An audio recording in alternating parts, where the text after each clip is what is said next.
అంతర్జాతీయ పరిణామాలు గ్లోబల్ మార్కెట్ను కుదిపేస్తున్నాయి. ముఖ్యంగా మధ్యప్రాచ్యంలో నెలకొన్న యుద్ధ ఉద్రిక్తతలు ఇన్వెస్టర్ల గుండెల్లో రైళ్లు పరిగెత్తిస్తున్నాయి. అమెరికా, ఇరాన్ మధ్య ఘర్షణ ముదురుతున్న వార్తలతో యుఎస్ డౌ జోన్స్ ఫ్యూచర్స్ భారీగా పతనమయ్యాయి. మరోవైపు సరఫరా నిలిచిపోతుందన్న భయంతో ముడి చమురు ధరలు ఆకాశాన్ని తాకుతున్నాయి.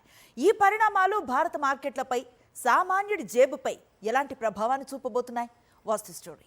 గ్లోబల్ మార్కెట్స్లో అనిశ్చితి రాజ్యమేలుతోంది. ఇరాన్ సుప్రీం లీడర్ మృతి, అమెరికా ఇజ్రాయెల్ దాడుల తీవ్రత పెరగడంతో ఇన్వెస్టర్లు ఆందోళన చెందుతున్నారు.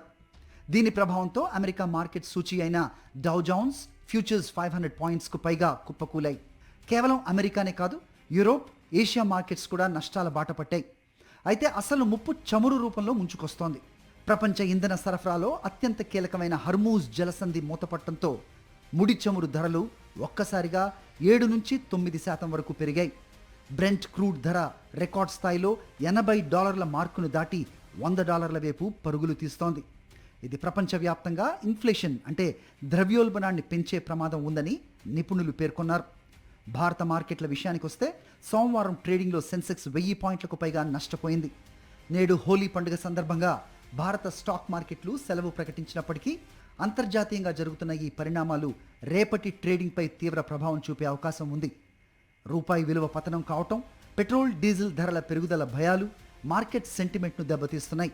యుద్ధం ఎక్కడ జరుగుతున్నా దాని ప్రభావం మాత్రం సామాన్యుడిపైనే పడుతోంది. చమురు ధరలు పెరిగితే రవాణా భారమై అన్ని వస్తువుల ధరలు పెరిగే అవకాశం ఉంది. మరి బుధవారం నాటి ట్రేడింగ్లో భారత మార్కెట్లు కోలుకుంటాయా లేదా అన్నది వేచి చూడాలి.